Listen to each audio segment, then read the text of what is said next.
Okay, so during college, I started to work as a server at a restaurant. And one of the first places I worked at was this kind of boutique Italian chain called Biaggi's. And hands to the face, illegal hands to the face. Need a referee following me around. I worked at Biaggi's, and we were in one of the higher end malls, the highest end mall in the area. And I mean, we'd get busy, we'd get crazy. And I have this picture of one of my managers, Pete. And just about the time that you would reach this threshold of, I think I'm going to lose it. Some of the terminology we would utilize in the restaurant was, I'm in the weeds. So like if you ever say like, oh, I'm in the weeds, it means like you're in it and you're having trouble seeing above it. Or another terminology is going sideways. So like you'd come around the corner, you'd be like, man, I'm going sideways. And usually just about that time that you would begin to have that thought, Pete, the manager, I can see it time and time again. You'd walk around the corner and Pete would be standing there, unbuttoning his dress shirt cuffs and going 1, 2 on the sleeve, and unbuttoning the other one and going 1, 2 on the sleeve. And then he would just hit the floor.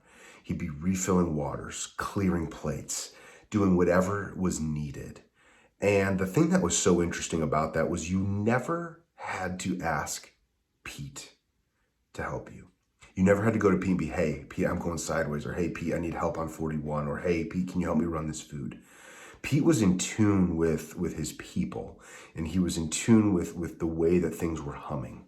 And so kind of as we are in this kind of highly frenetic season right now, as leaders or as individuals that are working at home, I think we need to be aware of two things. One, we need to build awareness outside of, and this is even me for myself, build an awareness outside of my own work. I'm in my office during the day, but maybe there are other people in my office, which is the home now, since we've been asked to really kind of stay locked in, and now that I'm not traveling and speaking to events,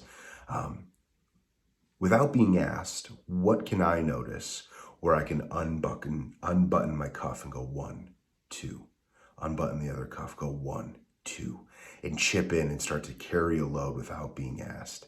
And the other thing is, as managers or as leaders or as those that are now managing remote staff, what are the signs? When we're face to face, we can see the signs, but remotely, how can we keep our finger on the pulse so that way somebody's not getting us coming down on them, but we're able to be much closer to the feel, so that way without being asked, we can unbutton the cuff, 1, 2, unbutton the other cuff, 1, 2.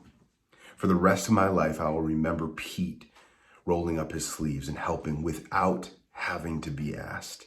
And Pete will forever be that person for me, will ever be that leader, will always be that leader for me, who saw the problem before I got so overwhelmed.